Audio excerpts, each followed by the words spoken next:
वक्रतुंड महाकाय सूर्यकोटि संप्रभा निर्विघ्नं कुरु मे देव सर्वकार्येषु सर्वदा। विघ्नहर्ता गणेश भगवान की जय। स्वागत है आप सभी का आपके अपने चैनल हमारे संस्कार में। आज हम आपके लिए लेकर आए हैं गणेश चतुर्थी मुहूर्त के बारे में जानकारी कि इस पर क्या करना चाहिए क्या नहीं करना चाहिए। गणेश उत्सव किस दिन से किस दिन तक चलेगा, यह सब अपनी इस वीडियो में आज हम आपको बताने वाले हैं। लेकिन उससे पहले अगर आप चैनल पर नए हैं तो चैनल को सब्सक्राइब करें, वीडियो को लाइक करें, ज़्यादा से ज़्यादा शेयर करें, बेल आइकन को भी अवश्य ही दबाएं। कमेंट्स बॉक्स में जय हो गणेश भगवान की, गणपति बप्पा मोरिया लिखना ना भूलें, क्योंकि हर कोई जानता है कि गणेश भगवान विघ्न विनाशक हैं और रिद्धि सिद्धि के दाता हैं। तो चलिए अब हम आपको बताने जा रहे हैं कि इस साल 2025 में 27 अगस्त दिन बुधवार से गणेश चतुर्थी के व्रतों के साथ साथ गणेश उत्सव भी शुरू हो रहा है। और इस दिन सभी भक्तगण बप्पा को अपने घर पर लाते हैं। पहले तो ये देश के कुछ हिस्से में मनाया जाता था, लेकिन अब तो पूरे देश में बहुत ही हर्षोल्लास के साथ मनाया जाता है। अगर आप भी गणेश भगवान को अपने घर में विराजमान करने जा रहे हैं तो आज की वीडियो आपके लिए बहुत ही काम की होने वाली है, यानी कि इसमें आपको सभी सटीक जानकारियां मिलेंगी। आपको गणेश स्थापना के शुभ मुहूर्त, स्थापना की विधि विधान और कुछ ऐसे आवश्यक नियमों के बारे में हम बताएंगे। गणेश स्थापना का शुभ मुहूर्त इस बार कब से कब तक रहेगा, आज हम सब पहले जानेंगे। स्थापना की विधि क्या है और अन्य बातों के बारे में जो कि इसमें खास ध्यान रखने वाली होती हैं। और जैसा कि हम पहले मुहूर्त का समय, सूर्योदय का समय पहले बताते थे, आज हम वीडियो के अंत में बताएंगे। आप सभी से अनुरोध है कि वीडियो को पूरा अवश्य ही देखिएगा। तो गणेश जी की स्थापना करने से पहले आपको 1 या 2 दिन पहले या कुछ दिन पहले, जिस दिन को भी आप ज़्यादा शुभ मानते हो, उस समय आप अपने घर में बैठकर योजना बना लें कि आपको किस तरह के गणेश जी अपने घर पर स्थापित करने हैं। उनका रंग क्या हो, स्थिति क्या हो, बैठे हुए हो या खड़े हुए हो, आपको गणपति लेकर आने हैं, उसका आपको ध्यान रखना है। बहुत से भक्त 1-2 दिन पहले ही गणेश जी का चुनाव कर लेते हैं और फिर शुभ मुहूर्त में धूमधाम से स्वागत के साथ, गाजे बाजे के साथ गणपति बप्पा को अपने घर पर लाते हैं। अपने घर पर स्थापित करने के लिए बहुत बड़ी मूर्ति लाने की बजाय मध्यम आकार की मूर्ति लाना अति शुभ माना जाता है। वैसे तो हमारे वेद शास्त्रों में ऐसा वर्णन किया गया है कि अंगुष्ठ प्रमाण प्रतिमा लाना घर में अति शुभ माना जाता है, जिसे आप आसानी से स्थापित भी कर सकें, क्योंकि वास्तु शास्त्र के अनुसार घर में ज़्यादा बड़ी मूर्ति स्थापित करने से घर के स्थान का संतुलन बिगड़ जाता है। गणेश जी की सफ़ेद या सिंदूरी रंग की प्रतिमा बहुत ही शुभ मानी जाती है। प्रतिमा बैठी हुई मुद्रा में हो, जिसमें गणेश जी का सूंड बाईं ओर मुड़ा हुआ हो, और यह सुख समृद्धि और शांति का प्रतीक मानी जाती है। और प्रतिमा के साथ में भगवान का वाहन मूषक भी अवश्य ही होना चाहिए। गणपति का एक हाथ आशीर्वाद की मुद्रा में हो तो दूसरा हाथ में मोदक या लड्डू हो। ऐसी प्रतिमा को घर पर लाना अति शुभ माना जाता है और उसके बहुत शुभ परिणाम मिलते हैं। गणपति बप्पा की प्रतिमा घर पर लाते समय उन्हें लाल या फिर पीले वस्त्र से पूरी तरह से ढककर लाएं, और उनके नेत्रों पर भी चाहें तो आप पट्टी बांधकर ला सकते हैं। जब श्रृंगार अभिषेक हो जाए उसके बाद ही आप उनके नेत्रों की पट्टी हटा सकते हैं और विधि विधान से पूजा और आरती आदि कर सकते हैं। प्रतिमा को हमेशा किसी थाल में या एक चौकी पर रखकर ही घर के अंदर लेकर आएं। बप्पा को घर पर लाने से पहले ही आपको मंडप आदि भी घर पर जहां पर भी आपको उन्हें स्थापित करना है, उसे सजाकर उसकी तैयारियां करके आप पहले से ही रखें। जो भी आवश्यक पूजन सामग्री है उसकी व्यवस्था भी पहले ही कर लें ताकि आपके पूजा करते समय आपकी पूजा में कोई विघ्न उत्पन्न न हो। अब जहाँ पर भी आपने पूजा के लिए मंडप बनाया है वहाँ पर आसन या चटाई बिछाकर बैठ जाएं। सबसे पहले हाथ में कुशा और जल लें, फिर मंत्र बोलें, ओम मैं पवित्र पवित्रो वा सर्वावस्थागतोऽपि वा या स्मरेत पुंडरीकाक्षं च बाह्यूत्सः। फिर जल को अपने ऊपर और पूजा की सभी वस्तुओं पर छिड़कें। इसके बाद 3 बार आचमन करें। आचमन करते समय अपने बाएं हाथ से आचमनी से जल लेकर दाहिने हाथ में जल रखें और ओम केशवाय नमः, ओम नारायणाय नमः, ओम माधवाय नमः, ओम ऋषिकेशाय नमः का जाप करें। इसके बाद आचमनी वाले जल को अपने मुंह में डालें, फिर हाथ धो लें। इसके बाद जिस स्थान पर आपको गणेश जी की पूजा करनी है अर्थात स्थापना करनी है वहाँ पर पहले कुछ अक्षत रखें। अक्षत उन चावलों को कहा जाता है जो टूटे हुए ना हो। अखंडित चावल जिसे कहते हैं उन्हें ही अक्षत कहा जाता है। कुछ लोग स्वास्तिक बनाते हैं जो कि शुभता का प्रतीक होता है, लेकिन कुछ लोग सीधे वहां पर थोड़े से अक्षत रख देते हैं जिसके ऊपर गणपति जी की प्रतिमा को विराजित किया जाता है। चाहे तो आप अबीर गुलाल से रंगोली भी बना सकते हैं। अब भगवान गणेश जी की प्रतिमा को उत्तर पूर्व कोने में स्थापित कर दें। अब गणपति बप्पा को गंगाजल से स्नान कराएं। इसके बाद गणपति बप्पा की मूर्ति के बगल में दाएं और बाएं रिद्धि सिद्धि यानी उनकी पत्नियों को भी विराजमान करें।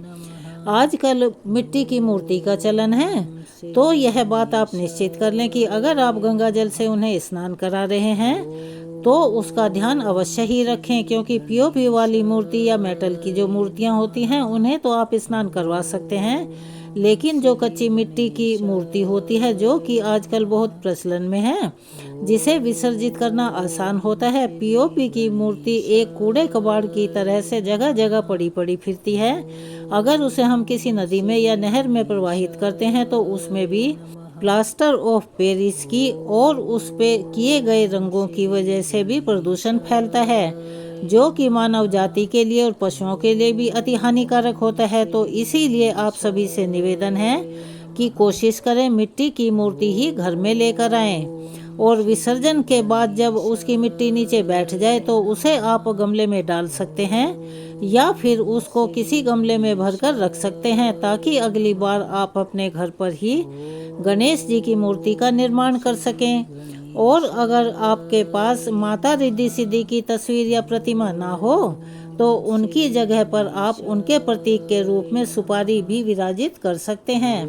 भगवान की प्रतिमा के दाहिनी ओर कलश रखें, उसमें शुद्ध जल जिसमें गंगा जल मिलाकर भरा जाता है। इसके बाद हाथ में अक्षत और पुष्प लेकर गणपति बप्पा का ध्यान करें। गणपति बप्पा का ध्यान करते समय आपको कितने दिन तक गणपति बप्पा को अपने घर पर विराजित रखना है, यानी आप कितने दिन तक उन्हें घर पर बिठाना चाहते हैं, उसका भी आपको संकल्प लेना पड़ता है और वो लेना भी चाहिए, क्योंकि कोई भी व्रत रखते समय या पूजा करते समय संकल्प लेना अति आवश्यक होता है। क्योंकि बहुत से लोग आधा दिन, कुछ 1.5 दिन, कुछ 3 दिन, 5 दिन या 7 दिन तक भी गणपति बप्पा को अपने घर पर स्थापित करते हैं और कुछ लोग अनंत चतुर्दशी तक अपने घर पर बप्पा को विराजित रखते हैं। तो आपको अपनी सुविधा के अनुसार, अपने समय के अनुसार संकल्प लेना है। उसके बाद संकल्पित जल और पुष्प अक्षत को बप्पा के चरणों में अर्पित कर दें। बप्पा का ध्यान करें, धूप दीप जलाकर मंत्रों का जाप करें। पूजा में ओम गं गणपते नमः मंत्र का जाप अवश्य ही करें। भगवान गणेश के अलावा भगवान शिव और माँ पार्वती और भगवान कार्तिकेय का भी ध्यान करें। मंदिर में दक्षिणा अवश्य चढ़ाएं, क्योंकि बिना दान दक्षिणा के पूजा अधूरी मानी जाती है। इसके बाद भगवान गणेश जी की आरती उतारने से पहले कथा का श्रवण अवश्य ही करें। श्री गणेश चालीसा का पाठ करें। गणेश पुराण की कथाओं का आप श्रवण कर सकते हैं, पढ़ सकते हैं, सुन सकते हैं और दूसरों को भी सुना सकते हैं, जो कि बहुत ही पुण्य का काम होता है। सबसे अंत में कपूर जलाकर आरती अवश्य ही उतारें। और बहुत से भक्त ऐसे भी होते हैं जो जिस दिन गणपति बप्पा को अपने घर पर विराजित करते हैं उस दिन से अखंड ज्योत भी अपने घर पर तब तक जलाते हैं जब तक कि बप्पा घर पर विराजित रहते हैं, जैसे कि हम नवरात्रों में करते हैं। यदि आपने अखंड ज्योत जलाई है तो दिया एक अलग से आपको आरती उतारने के लिए जलाना चाहिए, क्योंकि जो आपने अखंड ज्योत का दिया रखा है उसे अपनी जगह से नहीं हिलाना चाहिए। जब तक भी गणपति बप्पा आपके घर पर विराजित रहते हैं, उन्हें हर बार हर समय कोई नया भोग जो उन्हें बहुत प्रिय हो वह अर्पित करना चाहिए। जैसे पहले दिन आप लड्डू मोदक का, अगले दिन पान सुपारी और इलायची के साथ ही दूर्वा का या कोई दूध से बनी मिठाई का भोग उन्हें अर्पित कर सकते हैं। वैसे तो दूध से बनी हुई मिठाई को गणेश जी को भोग लगाना वर्जित बताया गया है, लेकिन अगर कुछ भी ना हो तो आप उसका भोग लगा सकते हैं। इसके अलावा जो भी भोजन आपके घर में बनता हो, आप कोशिश करें कि जब तक बप्पा आपके घर में विराजित हैं तब तक आप सात्विक भोजन ही बनाएं, अर्थात उसमें लहसुन प्याज का प्रयोग ना करें। फिर आप अपने उस भोजन का भोग भी रोजाना गणपति बप्पा को लगा सकते हैं, लेकिन ध्यान रखें कुछ ऐसे भोजन होते हैं जिन्हें आप भोग के लिए इस्तेमाल नहीं कर सकते। उदाहरण के तौर पर बैंगन की सब्जी, मसूर की दाल। बप्पा को भोग लगाने के बाद जो भी भोग में बचा हुआ प्रसाद है उसे परिवार के सभी लोग बांटकर स्वयं भी ग्रहण करना चाहिए। यदि आपने उपवास नहीं रखा है और उपवास रखने वाले भक्त केवल जल, फल, दूध या फलों का जूस ले सकते हैं। जब आपने गणपति बप्पा को अगर दोपहर के समय विराजित किया है तो दोपहर का समय क्योंकि सबसे शुभ माना जाता है, उसके बाद आपको दोपहर में तो भोग लगाना ही है, शाम की पूजा करके भी आपको भोग लगाना है। यानी कि जैसे आप भोजन करते हैं, जैसे लड्डू गोपाल को कई समय भोग लगाया जाता है, उसी तरह से गणपति बप्पा का भी ध्यान रखना पड़ता है। शाम की पूजा करके भी आपको निरंतर भोग लगाना है, इस बात का अवश्य ध्यान रखें। भजन कीर्तन करते रहना चाहिए और सभी लोगों को घंटे घड़ियाल बजाकर और ढोल मृदंग आदि बजाकर कीर्तन करते हुए गणपति बप्पा का स्वागत करना चाहिए। आपकी कोई खास मनोकामना हो जो पूरी ना हो रही हो तो गणपति बप्पा के दाहिने कान में आप अपनी मनोकामना कह सकते हैं।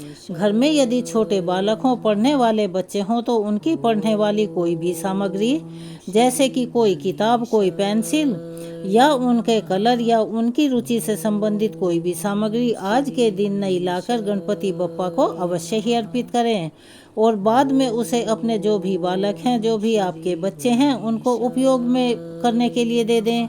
ऐसा करने से भी गणपति बप्पा की कृपा बच्चों पर सदैव बनी रहती है। बच्चों की बुद्धि तेज होती है। कुछ ऐसी आवश्यक पूजन सामग्री हैं जो बप्पा को जरूर अर्पित करनी चाहिए, जैसे कि गणपति बप्पा का श्रृंगार करते समय सबसे पहले आप उन्हें सिंदूर से तिलक लगाएं।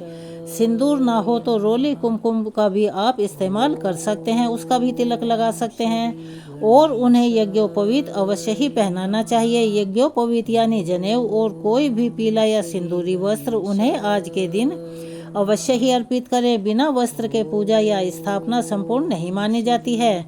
गणपति बप्पा के साथ साथ उन्हें वाहन मूषक का जो पूजन नहीं कर रहा या भूल जाता है या उनके वाहन को इस दौरान यदि कोई सताता है, किसी भी प्रकार की कोई दुख और कष्ट पहुंचाता है, तो उनके द्वारा की गई स्थापना व्यर्थ हो जाती है और की गई पूजा पाठ का या रखे हुए व्रत का भी फल नष्ट हो जाता है। इसीलिए इन दिनों में भूल से भी आप उनके वाहन मूषक को किसी भी प्रकार दुख ना पहुंचने दें। बप्पा की स्थापना करने के बाद उन्हें घर में कभी भी अकेला ना छोड़ें, जैसे हम लड्डू गोपाल को नहीं छोड़ते, यानी घर को बाहर से ताला लगाकर बंद करके ना जाएं। जब तक बप्पा आपके घर में विराजमान हैं, वहां पर शुद्धता और पवित्रता का खास ध्यान रखें। घर में केवल सात्विक भोजन बनाएं। लहसुन, प्याज, मांस, मदिरा, नशा, किसी भी प्रकार का ऐसा अशुद्ध सामग्री वहां पर ना लाएं और ना ही ऐसे व्यक्ति को घर में प्रवेश करने दें। हमेशा भोग लगाने के बाद प्रसाद सभी लोगों में बांटें और आरती सभी लोग मिलकर उतारें। तभी गणपति बप्पा अपने सभी भक्तों के कष्टों को हर लेते हैं और उन्हें सुख समृद्धि का वरदान देते हैं। यदि आपसे भूलवश कोई गलती पूजा में हो जाए तो सबसे अंत में क्षमा प्रार्थना और याचना भी जरूर करनी चाहिए। पूजा में यदि कोई विधि आपकी रह गई हो, कोई सामग्री विशेष अर्पित करना भूल गए हो, तो विसर्जन करने से पहले भी आप उनका पूजन विधि विधान के अनुसार कर सकते हैं, यानी जो सामग्री रह गई हो उसे उन्हें अर्पित कर सकते हैं। चलिए, यह थी गणेश चतुर्थी के बारे में जानकारी कि आपको नियम वगैरह क्या फॉलो करने हैं। अब हम आपको बताने जा रहे हैं स्थापना मुहूर्त के बारे में। गणेश स्थापना केवल 27 अगस्त के दिन बुधवार को ही की जाएगी और इस दिन रवि योग बन रहा है, जो कि सुबह 5:57 से 6:04 तक रहेगा। विजय मुहूर्त दोपहर को 2:31 से 3:22 तक रहेगा। और आप कोशिश कीजिएगा कि चतुर्थी तिथि समाप्त होने से पहले पहले तक आप गणेश जी की स्थापना कर लें। यदि आप इस समय स्थापना ना कर पाए हों तो फिर गोधूली बेला के मुहूर्त में भी आप स्थापना कर सकते हैं, क्योंकि उसे तो बहुत ही पवित्र माना जाता है। और गोधूली मुहूर्त शाम को रहेगा 6:48 से 7:10 तक। तो इन 3 शुभ मुहूर्तों में से आप चाहे जिसमें श्री गणेश जी की स्थापना कर सकते हैं। चलिए, अब जानते हैं चांद के उदय होने के समय के बारे में। तो 27 अगस्त दिन बुधवार को व्रत खोलने का और चंद्रमा को अर्घ्य देने का समय केवल रात 8:57 तक ही रहेगा, क्योंकि इसके बाद में चंद्रमा अस्त हो जाएंगे। इसलिए यह विशेष ध्यान रखिएगा कि चंद्रमा को बिना देखे ही आपको अर्घ्य देना होगा और पूजन करना होगा। 27 अगस्त बुधवार को सूर्योदय होगा सुबह 6:11 पर और सूर्यास्त होगा शाम को 6:45 पर। और गणेश चतुर्थी का व्रत ब्रह्म मुहूर्त से ही शुरू हो जाएगा और ब्रह्म मुहूर्त सुबह रहेगा 4:35 से 5:23 तक। शुभ योग इस दिन दोपहर 12:35 तक रहेगा। बाद में शुक्ल योग प्रारंभ हो जाएगा। हस्त नक्षत्र सुबह 6:04 तक रहेगा। बाद में पूरा दिन चित्रा नक्षत्र रहेगा और भद्रा इस बार सुबह 5:57 से प्रारंभ होगी, जो कि दोपहर को 3:44 पर समाप्त होगी। राहु काल, जिसे बिल्कुल भी शुभ नहीं मानते हैं, वह 12 बजे से लेकर 1:30 तक रहेगा। इस बार चतुर्थी पर भले ही भद्रा लग रही है, लेकिन भद्रा का वास पाताल लोक में होने के कारण यह भद्रा पृथ्वी पर अशुभ नहीं मानी जाएगी। तो ऐसे में आप गणपति की स्थापना शुभ मुहूर्त में कर सकते हैं, पूजा पाठ भी कर सकते हैं। और जो भी भक्त इस बार 26 अगस्त मंगलवार को व्रत रखना चाहते हैं, उनके लिए हम यह बता दें कि इस बार सर्वार्थ सिद्धि योग इस दिन बन रहा है और चंद्र के अस्त होने का समय रहेगा रात को 8:37 पर। यानी रात की जो पूजा है चंद्रमा को अर्घ्य देने की, वह इस समय तक आप अवश्य कर लें। इसके बाद से चंद्रमा अस्त हो जाएंगे और चंद्र दर्शन वर्जित का जो समय है वह 26 अगस्त मंगलवार और 27 अगस्त बुधवार को दोपहर से लेकर रात को, जब तक चंद्रमा अस्त नहीं हो जाते तब तक आपको चंद्रमा की ओर नहीं देखना चाहिए। अनंत चतुर्दशी के अवसर पर गणेश विसर्जन किया जाता है और इस बार अनंत चतुर्दशी 6 सितंबर दिन शनिवार को है।